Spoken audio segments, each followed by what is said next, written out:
வணக்கம் நண்பர்களே. லவ் பேர்ட்ஸுக்கு வந்து வெயில் காலத்தில் புதினா கொத்தமல்லி அடிக்கடி வைங்க. ரொம்ப ஹீட்டாக இருக்கும் வெயில் நேரத்தில். கோதுமை நைட்டு சுடுதண்ணில் ஊற வச்சு காலையில் தண்ணியை வடிகட்டி வைங்க, நல்லா சாப்பிடும். அதை எடுத்துகிட்டு போயிட்டு குட்டிங்களுக்கு ஊட்டி விடும்போது நல்லா குரோத்தாக வளரும். அதேபோல் பச்சை பயிரை ஊற வைங்க. பச்சை தண்ணியில் ஊற வச்சு காலையில் தண்ணியை வடிகட்டி வைங்க, நல்லா சாப்பிடும்.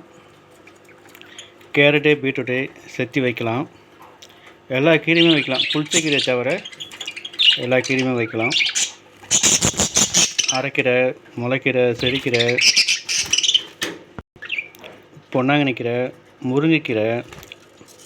வாரத்துக்கு ஒரு டைம் வேப்பந்தழை வைங்க. வாரத்துக்கு ஒரு டைம் துளசி வைங்க.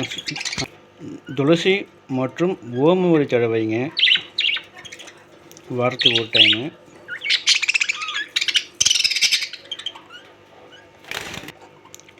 கோழி முட்டை விதைக்கிறோம் இல்லையா, அந்த கோழி முட்டையோட ஓடை தூக்கி போடாமல் அந்த ஓட்டை வந்து கூண்டுக்குள்ளே போடுங்க.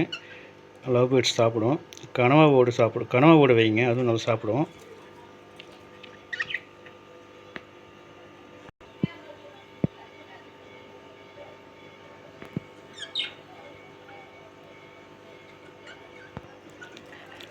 தினை வைக்கும்போது கொஞ்சம் நாட்டு கம்பு கலந்து வைக்கலாம். சாமை, குதிரைவாளி எல்லாம் கலந்து வைக்கலாம். சன்ஃப்ளவர் சீடு வைக்கலாம்.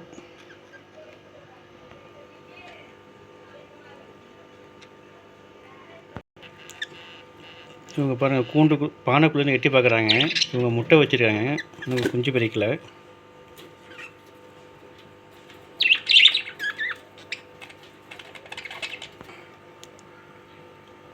ஒயிட் அண்ட் எல்லோ பார்க்கறதுக்கு அழகாக இருக்குது. இங்கே பாருங்கள், இங்கே ஒரு ஒயிட்டு உட்காந்துருக்காங்க, எவ்வளோ அழகாக உட்காந்துருக்கு. கச்சிதமாக இருக்குது இடம் அது உட்காரத்துக்கு.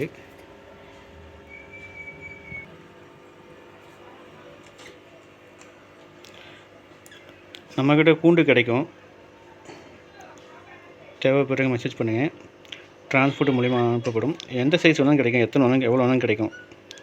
நம்ம கூண்டு சேல்ஸ் பண்ணிகிட்ருக்கோம். நம்ம ஷாப்போட நேம் வந்து அணு அக்வாரியம், ஸ்ரீமுஷ்ணம். எனக்கு லவ் பேர்ட்ஸ் ரொம்ப ரொம்ப பிடிக்கும். அதுக்கப்புறம் காக்டெயில் பிடிக்கும்.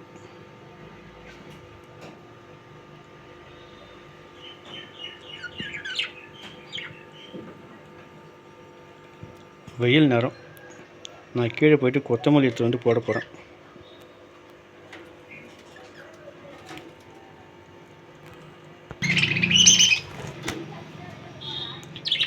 தண்ணி கொஞ்சம் அகலமான பாத்திரத்தில் வைங்க, அது இறங்கி குளிக்கிற மாதிரி.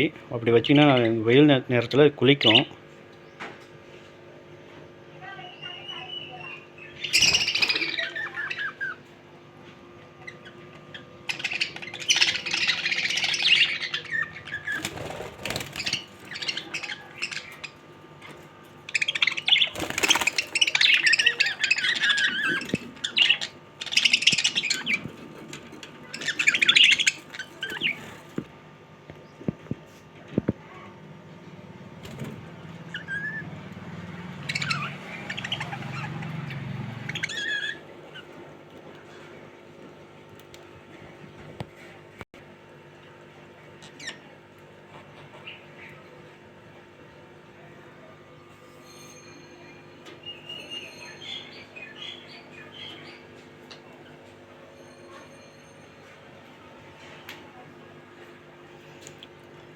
உங்களுக்கு லவ் பேர்ட்ஸ் பிடிச்சிருந்தா லைக் பண்ணுங்கள்.